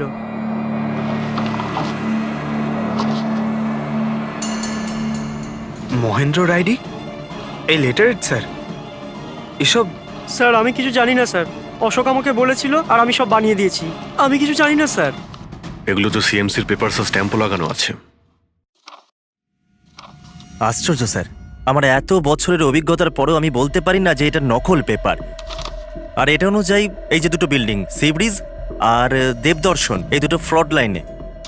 দেবদর্শন? এটা তো সেই বিল্ডিং যেখানে আমরা অশোকের লাশ পেয়েছি। আচ্ছা, এটার মানেটা কি? ফ্রড লাইন বলতে যেমন ধরুন মাটির নিচে ফাটল আছে, মাটির নিচে বেশ কিছুটা গভীরতায় কিছু প্লেট থাকে। এখন কোনো কারণে ওই সমস্ত প্লেট নিজেদের জায়গা থেকে সরে যায়। যেখানে ওই প্লেট সরে যায় সেখানে ফাটল তৈরি হয়, আর যেখানে ফাটল তৈরি হয় সেখানে ভূমিকম্পের সম্ভাবনা বেড়ে যায়। আর এইরকম এরিয়াকে আমরা ফ্রড লাইন বলি। তাহলে তো এরকম জায়গায় বিল্ডিং বানানো খুবই বিপজ্জনক। এক্স্যাক্টলি, এইরকম জায়গায় কনস্ট্রাকশন অ্যালাউড নেই। ফ্রড লাইন এরিয়ায় বিল্ডিং কনস্ট্রাকশন বেআইনি। আরে কিন্তু দেবদর্শন বিল্ডিং রিডেভেলপমেন্টের পারমিশন পেল কি করে? কারণ সেটা ফ্রড লাইনেই নেই। এই পেপারগুলো নকল স্যার। আমাদের কাছে এই শহরের পুরো ফ্রড লাইন এরিয়ার লিস্ট আছে, আর দেবদর্শন ওই লিস্টে নেই। স্যার বিল্ডিং তো অলরেডি রিডেভেলপমেন্টে চলে গেছিল। এখন এই অশোক আমার নকল কাগজ আর আইডি দেখিয়ে এদেরকে ভয় দেখিয়েছিল। আর ওদের কাছ থেকে টাকা পয়সাও নিয়েছে। কিন্তু আমার প্রশ্ন একটাই যে ওই হোটেলে ও তো ওয়েটারে কাজ করতো, তাহলে ও এই সমস্ত টেকনিক্যাল ব্যাপারে জানলো কি করে? হ্যাঁ স্যার, অদ্ভুত তো, এই ব্যাপারে তো আমিও জানি না। স্যার আমার মনে হয় আমি জানি যে ও এটা কি করে জানে। এই রেস্টুরেন্ট ওই অফিসের একদম পাশেই আছে। আর স্যার আমরা ওখানে প্রায়ই লাঞ্চ করতে যেতাম। ও কত টাকার অফার দিয়েছে জানেন আপনি? 1.5 কোটি। 1.5 কোটি? কিন্তু একটা কথা, এটা শুধু অর্ডার নয়, এটা পে অর্ডার। লটারির টিকিট এটা, 1.5 কোটির লটারি। তাহলে আপনাদের কথা শুনেই অশোকের মাথায় আইডিয়াটা আসে। কিন্তু একটা কথা বুঝতে পারছি না, দেবদর্শন বিল্ডিং এর সব লোকেরা আমাদের সব সত্যিটা কেন বলেনি? আরে সোসাইটির মিটিং এর কথাটা একবার ভাবো। আরে আমরা কি করব? মিটিং এ কি আচ্ছা, হবে? প্লিজ আপনারা শান্ত হয়ে যান। আপনারা শান্ত হয়ে যান প্লিজ। এবার কি? সমস্ত প্রবলেম সলভ হয়ে যাবে। সলভ হয়ে যাবে মহেশ বাবু। আমি প্রথমেই বলেছিলাম যে এই ঝামেলায় না জড়াতে, কিন্তু তখন আমার কথা কেউ শুনলে না। একে তুই সিএমসি অফিসারকে আমরা ঘুষও দিয়ে দিয়েছিলাম, এখন ওর খুনও হয়ে গেল। বাবা রে, যদি এই চক্করে আমাদের জেল হয়ে যায় তাহলে? আমি প্রথমেই বলেছিলাম তো, এই রিডেভেলপমেন্টের আইডিয়াটা আপনারই তো মহেশ বাবু। তা এসব কি আমি আমার জন্য করছিলাম? আরে ভাঙাচোরা বিল্ডিং এর জায়গায় ভালো ফ্ল্যাট, ভালো বিল্ডিং সবাই পেত। সবকিছু ঠিকঠাক চলছিল, হঠাৎই মহেন্দ্র এসে গেল ফ্রড লাইনের অর্ডার নিয়ে। কিন্তু বিশাল আঙ্কেল, প্রথমে আপনি যাই বলে থাকুন, কিন্তু পরে তো আপনি মেনে নিয়েছিলেন। এখন অন্যদের দোষ দিয়ে কি হবে? আর এখন কে জানতো যে এই মার্ডারটা হয়ে যাবে? হ্যাঁ হ্যাঁ, এখন এই কেসের তদন্ত সিআইডি করছে। আমি তো বলি আমরা ওদের সাথে দেখা করি, আর যা কিছু সত্যি আছে ওদের সব বলে দিই। হ্যাঁ, ভাবনা চিন্তাটা ভালো, কিন্তু অনেকটা দেরি হয়ে গেছে। কি ব্যাপার, আমাদের দেখে মনে হচ্ছে আপনারা কেউই খুশি নন। হ্যাঁ, যাই হোক, কেউ যেন এখানে কিছু বলছিলেন, কি একটা সত্যি কথা, কি সেটা?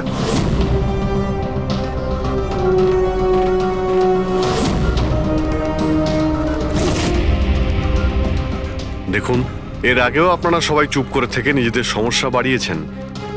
এখনো সময় আছে, সত্যিটা বলে ফেলুন।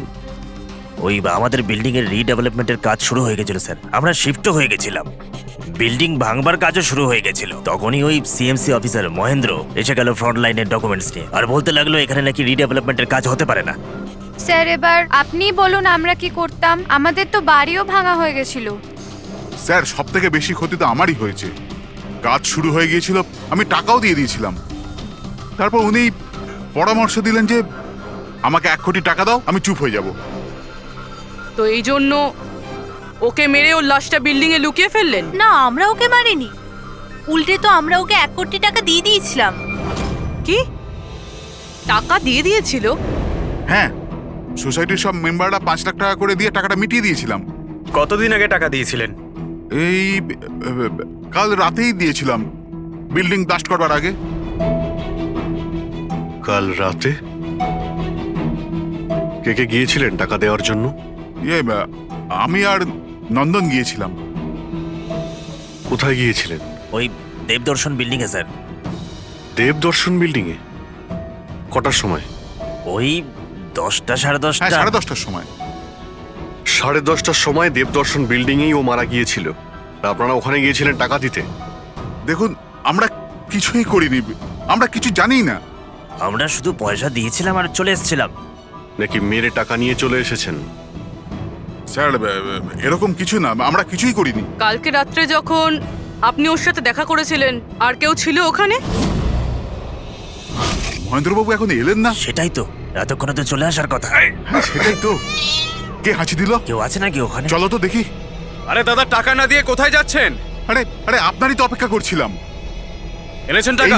হ্যাঁ, এই তো। পুরো 1 কোটি আছে তো? পুরো 1 কোটি, কোনো টেনশন নেই তো? কোনো টেনশন নেই, আমি সব সামলে নেব। ঠিক আছে, এবার আপনারা বেরোন। তো ওখানে আরো অন্য কেউ ছিল? স্যার, জানি না, আমরা তো ওখান থেকে বেরিয়ে গিয়েছিলাম। 1 মিনিট, আপনি বিড়ালের আওয়াজ শুনেছিলেন না? ওটাই আমার সুন্দরী, আমার সুন্দরী। যাই হোক, আপনাদের জন্য আরো একটা খারাপ খবর আছে। ও কোনো সিএমসি অফিসার ছিল না, ও ছিল একজন ওয়েটার, অশোক, যে আপনাদের মহেন্দ্র সেজে বোকা বানিয়েছিল। কি? কিন্তু ওই আইডি পেপারস সব নকল ছিল। তাহলে আমাদের টাকা? পাওয়া যায়নি, হয়তো খুনি নিয়ে গেছে। অশোক আপনাদের সঙ্গে চালাকি করেছিল, আর আপনাদের মধ্যে কেউ একজন ওর থেকে অনেক বেশি চালাক ছিল। ওই খুনি আপনাদের মধ্যে কেউ একজন, যে হয়তো এখন এখানেই রয়েছে।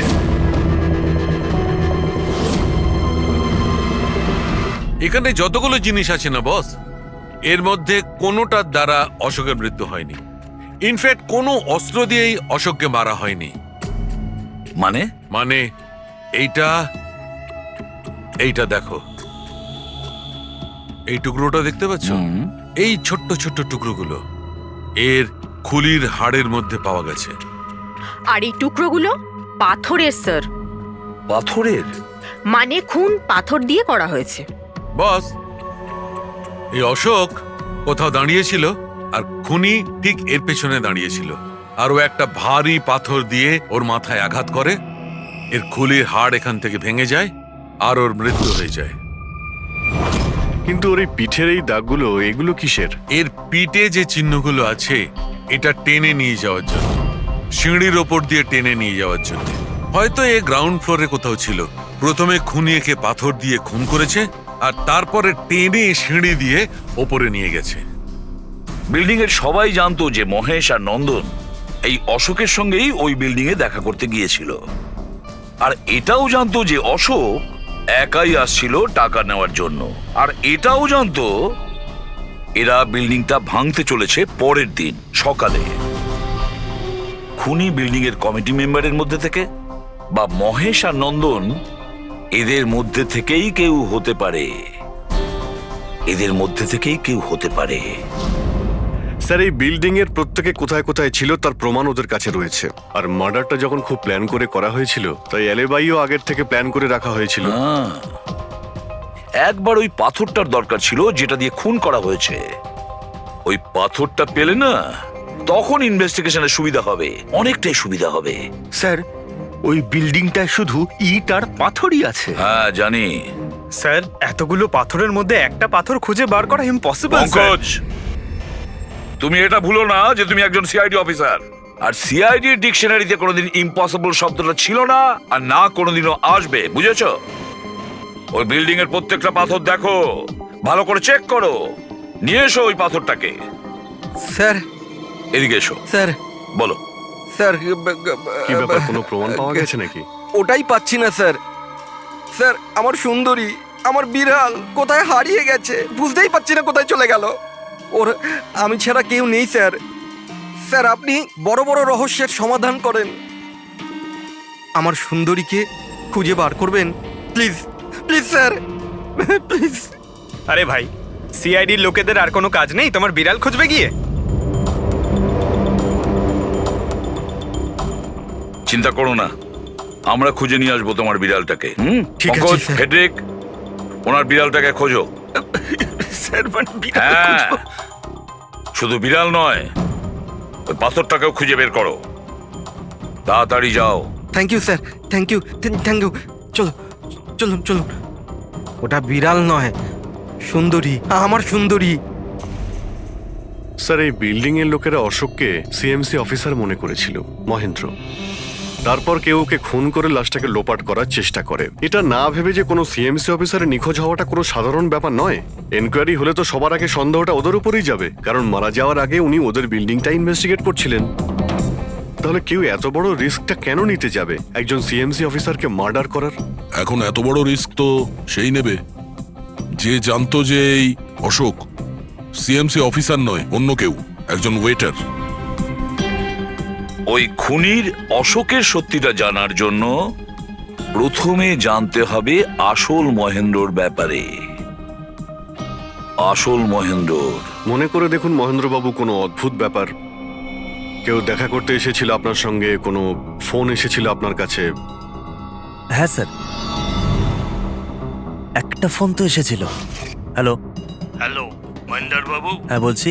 আপনার সঙ্গে দেখা করার ছিল। হ্যাঁ ঠিক আছে, আমি অফিসেই আছি, আপনি চলে আসুন। কিন্তু কে বলছেন? সেটা দেখা করার পরেই বলুন, কিন্তু আমি অফিসে যেতে পারবো না, বাইরে কোথাও দেখা করব। আপনার অফিসের পাশে একটা কফি শপ আছে না, সেখানেই দেখা করা যেতে পারে। কে বলছেন? আর আপনি অফিসে আসবেন না কেন? স্যার, কিছু গোপন কথা আছে, ওটা অফিসে বলা ঠিক হবে না। আপনি কিছুক্ষণের জন্য বাইরে আসুন প্লিজ। ঠিক আছে। কফি শপ কি হয়েছিল ওখানে? ওখানে কিছু নয় স্যার, আমি ওখানে গেলাম, কিছুক্ষণ অপেক্ষা করলাম, কেউ এলো না তো চলে গেলাম। এসেছিল তো অবশ্যই, কিন্তু আসল মহেন্দ্রকে দেখে সামনে আসেনি। খুনি সেই যে আপনাকে ফোন করেছিল, আর হতে পারে যে আপনিও ওকে দেখেছেন। আচ্ছা, এদের মধ্যে ওই দিন কফি শপে কে এসেছিল?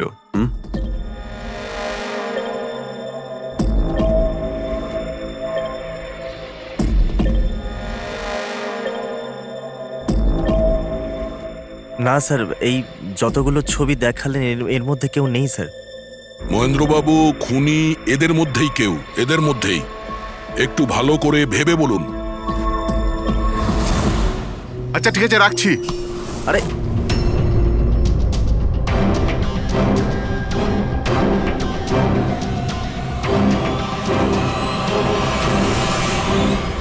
স্যার, এই লোকটা, এই যে মহেশ, আপনি শিওর এই লোকটাই ছিল? হ্যাঁ স্যার, আমার পুরো বিশ্বাস এই ছিল।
না না না না না না।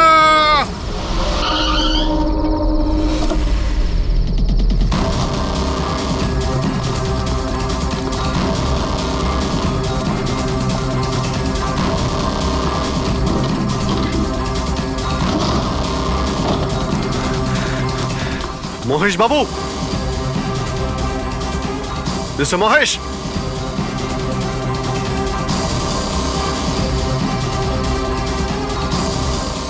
মিস্টার মহেশ, ফোনটা দেখো তো।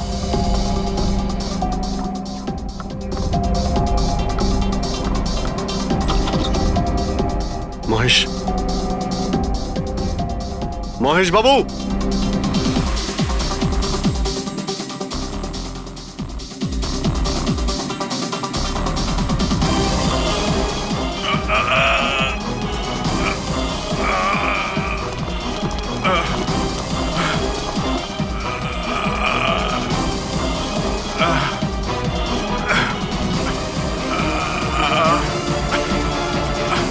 মহেশ বাবু,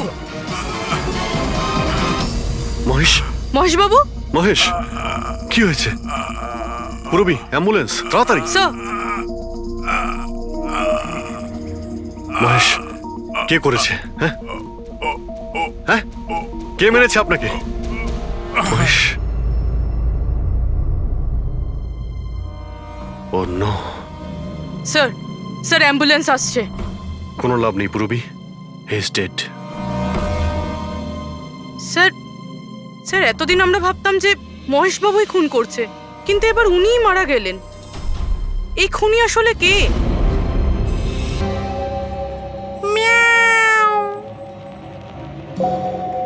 সুন্দরী, বাবা এসেছে। Freddy sir! আরে ফ্রেডি স্যার, 4বার বিল্ডিংটা ওপর নিচ করলাম, কিন্তু কোথায় গেল?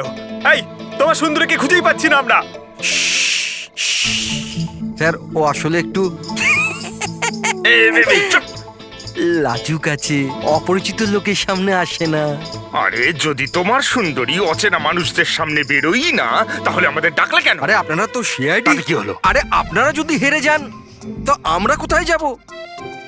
আর মহেশ আর নন্দন বলেছিল ওর আওয়াজ এখানেই শুনেছিল। আমার বিশ্বাস আমার সুন্দরী এখানেই আছে। সুন্দরী, কি জঘন্য একটা নাম। হ্যাঁ, না না, খুব সুন্দর নাম। আরে ছাড়ুন তো, খুব খারাপ নাম। আমার এই নামটা একদম পছন্দ না, আর এই কাজটাও একেবারে পছন্দ না। এই জন্য আমি সিআইডি অফিসার হয়েছিলাম, বিড়াল খোঁজার জন্য। এই পঙ্কজ, দেখ ভাই, সময় খুব খারাপ যাচ্ছে, তাই না? চল খুঁজি গিয়ে।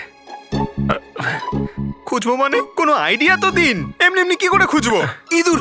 ইঁদুর? হ্যাঁ, আমার সুন্দরীর না ইঁদুর ধরার খুব বড় শখ আছে। ইঁদুর দেখালে না এরম ভাবে ঝাঁপিয়ে পড়ে। এর মাঝখানে আবার ইঁদুর কোত্থেকে এলো শুনি একবার। আরে আইডিয়া চলে এলো। ওইটা আইডিয়া? আরে হ্যাঁ, এটা তো সত্যি একটা আইডিয়া। আইডিয়া এসেছে। কি এটা? কি ইঁদুর এত বড়? বিড়ালটা চাই চাই চাই চাই চাই। তাহলে ইঁদুর হও। এর সাথে থেকে ইঁদুরও হতে হচ্ছে। হও। হ্যাঁ, সুন্দরী দেখো ইঁদুর এসেছে। ইঁদুর এসেছে, দেখো সুন্দরী। আরে এবার থাম না রে ভাই। সুন্দরী, সুন্দরী।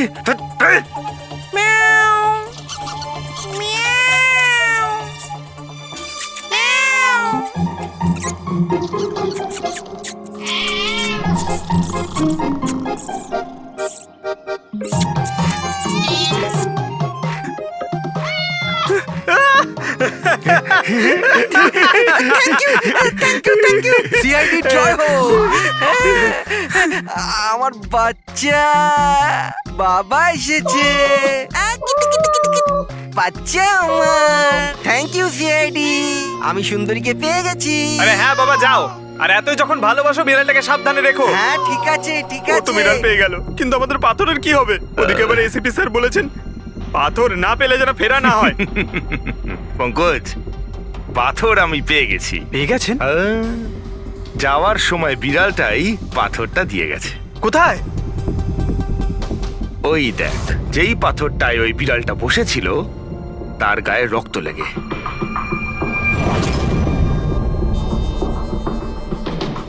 মানে ফ্রেডি স্যার, আমরা দুজন মিলে মার্ডার ওয়েপন খুঁজে বার করেছি। আরে তো দারুণ ব্যাপার। এই পাথরটা দিয়েই খুন করা হয়েছে। কিন্তু একটা প্রবলেম আছে স্যার, আমরা এর থেকে ফিঙ্গারপ্রিন্টস পাইনি। কি সারিকা দেবী, আপনিও যদি এরকম বলেন তাহলে আচ্ছা, এরকম যদি হয় তাহলে তো আমরা খুনি অবধি কোনোদিন পৌঁছতেই পারবো না স্যার। মানে স্যার, আমাদের এত পরিশ্রম বেকার গেল। সারা রাত এই প্রমাণটা খুঁজে বার করলাম, আর সেটা না পঙ্কজ, পরিশ্রম কখনো বেকার যায় না, কিছু না কিছু লাভ হয়ই। এই পাথর থেকে আঙুলের ছাপ পাওয়া যায়নি বটে, কিন্তু তবুও কিছু একটা পাওয়া গেছে। কি পাওয়া গেছে? এর থেকে পাওয়া গেছে অস্ত্র আর নাক থেকে বেরোনো মিউকাস, নাকের জল। হ্যাঁ, তাতে? কিন্তু বস, প্রবলেম হচ্ছে এইটা যে এই দুটো থেকেই ডিএনএ পাওয়া সম্ভব নয়। কিন্তু তাহলে ডক্টর সালুখে এ থেকে প্রমাণ কি হবে? নাকের জল, চোখের জল। হাঁচি, ফ্রেডি হাঁচি। এতক্ষণে তো চলে আসার কথা। কে হাঁচি দিল? কেউ আছে নাকি ওখানে? নন্দন আর মহেশ বলেছিল কেউ ছিল ওখানে ওই রাতে, যে হাঁচছিল। তার মানে খুনির সর্দি হয়েছিল। কিন্তু স্যার, যখন আমাদের সাথে দেখা হয়েছিল তখন কারোরই সর্দি কাশি ছিল না। স্যার, যেদিন খুন হয়েছিল সেদিন ওখানে অশোক আর খুনিই ছিল, আর একটা বিড়াল ছিল। বিড়ালটা যদি কথা বলতে পারতো, আমাদের কেসটাই সলভ হয়ে যেত। কথা বলবে, এবার বিড়াল কথা বলবে।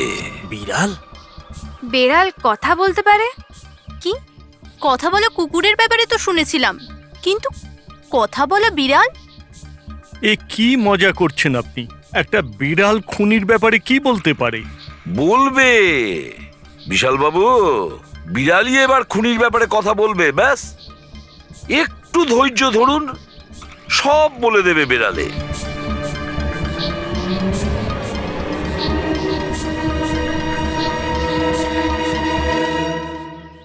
এই হলো সেই বিড়ালটা যে খুনিকে চেনে। আপনাদের একটা কাজ করতে হবে, বিড়ালের চোখে চোখ রেখে দেখতে হবে, আর খুনিকে সেটাই বিড়ালই বলে দেবে। এরকম কি করে হতে পারে? কি সব বলছে? এক মিনিট, যা বলা হয়েছে আপনারা তাই করুন, বুঝেছেন? আপনি যান, কিন্তু যা বলছি তাই করুন, যান যান।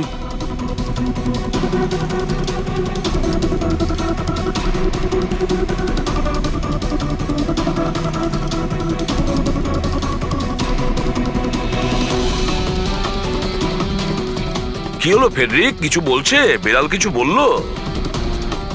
না স্যার।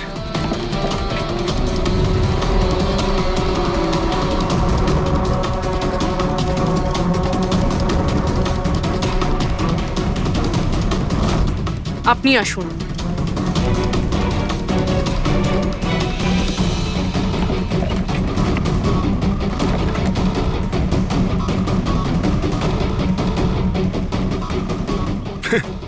স্যার, বিড়াল তো কথা বলা বন্ধ করে দিয়েছে। চলে যান।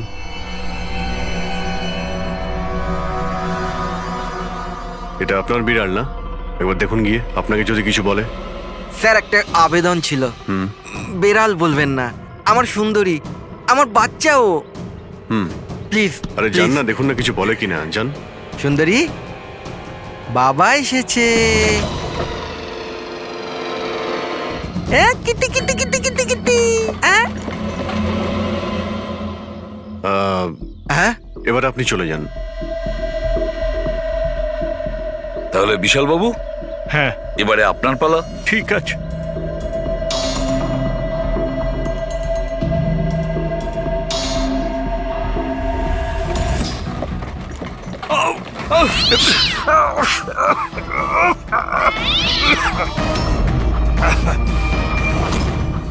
কি ব্যাপার বিশাল বাবু, বলে দিল তো বিড়াল যে খুনি কে? ওই রাতে আপনার সঙ্গে এই বিড়ালটাও ছিল, তাই না? কি বিশাল বাবু, আপনার আবার বিড়ালে অ্যালার্জি আছে, তাই না? আর এই জন্য আপনার চোখ থেকে নাক থেকে জল পড়ে যখন বিড়াল আশেপাশে থাকে। আর ওই রাতেও ওই বিড়ালটা ওখানে ছিল, এর সুন্দরী, আর সেই জন্য আপনার চোখ আর নাক দিয়ে জল বেরিয়ে আসে, আর তখনই জল আপনার হাত দিয়ে ওই পাথরের মধ্যে লাগে, যে পাথর দিয়ে আপনি অশোককে মেরেছেন। হাঁচিটাও আপনারই ছিল, আপনার। তো বিশাল বাবু, বিড়াল তো বলে দিয়েছে। আপনি বলবেন নাকি আমাদের আবার কষ্ট করতে হবে? আমি ঘুষ দিতে চাইছিলাম না, কিন্তু সবাই মিলে আমার উপর জোর করছিল। শেষে ওদের কথা আমাকে মানতে হয়। এরপর আমি মহেশবাবুকে বললাম যে আর একবার অনুরোধ করি মহিন্দারকে, যদি কিছু টাকা কম করে। আমরা মহেন্দারকে ফোন করলাম, কিন্তু ও ফোন ধরল না।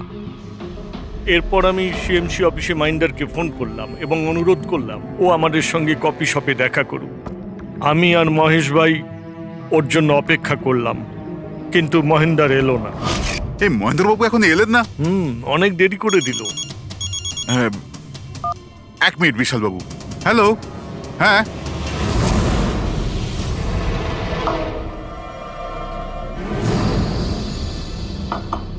আরে মহেন্দ্র বাবু, এখানে সিএমসি অফিসে কাজ নেই নাকি? আরে কাজ তো অনেক আছে। একজন ফোন করে ডাকলো আমাকে এখানে দেখা করার জন্য, আধ ঘন্টা ধরে বসে আছি, এলোই না। কি করব? আর ওই দিন আমার সঙ্গে দেখা হলো আসল মহেন্দারের। আমার মনে হলো এর মধ্যে কোনো রহস্য আছে, কিছু তো আছেই আছে। আমি কাজে জড়িয়ে দিয়ে মহেশ ভাইকে ওখান থেকে সরিয়ে দিলাম। বিশাল বাবু, মহেন্দ্রবাবু এখনো আসেননি? না, তুমি এক কাজ করো, তুমি তোমার বাকি কাজগুলো সারো, আমি সিএমসি অফিসে গিয়ে মহেন্দারের ব্যাপারটা দেখছি। আচ্ছা, তুমি যাও। ঠিক আছে। এরপর আমি সিএমসি অফিসে ক্রস চেক করতে গেলাম এবং ওখানে গিয়ে আমি জানতে পারলাম আসল মহেন্দার তো অন্য কেউ। এরপর আমি নকল মহেন্দারকে ফোন করলাম আর ওকে কফি শপে ডাকলাম। মিস্টার মহেন্দ্র, 1 কোটি অনেক বেশি হয়ে যাচ্ছে, কিছু কম করুন। দেখুন, আমি কিচ্ছু জানি না, আমার পুরো 1 কোটি টাকাই চাই, নয়তো আমি রিডেভেলপমেন্ট আটকে দেব। আচ্ছা ঠিক আছে, আমি সোসাইটির মেম্বারদের সাথে কথা বলছি। ঠিক আছে, আপনি কথা বলে নিন, যখনই আপনার হয়ে যাবে আমাকে ইনফর্ম করে দেবেন। ঠিক আছে, কিন্তু আমি ওর পিছু নিলাম এটা জানার জন্য যে আসলে ও কে। তো আমি জানতে পারলাম যে ও অশোক নামের একজন ওয়েটার, যে আমাদের ঠকাচ্ছে এবং আমরা সবাই ঠকছি। আমার খুব রাগ হলো এবং ওর সাথে একটা আইডিয়াও এলো, আর আমি প্ল্যান বানালাম। আরে দাদা, টাকা না দিয়ে কোথায় যাচ্ছেন? আরে আরে আপনারই তো অপেক্ষা করছিলাম। এনেছেন টাকা? কোনো টেনশন নেই তো? কোনো টেনশন নেই, আমি সব সামলে নেব। ঠিক আছে, এবার আপনারা বেরোন। আসুন নন্দন বাবু।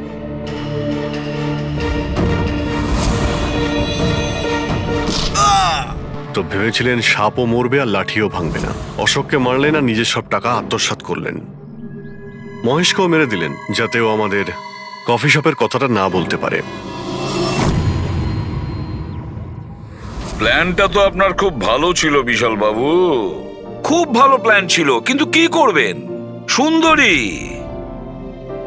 সুন্দরী সব কিছু গোলমাল করে দিল।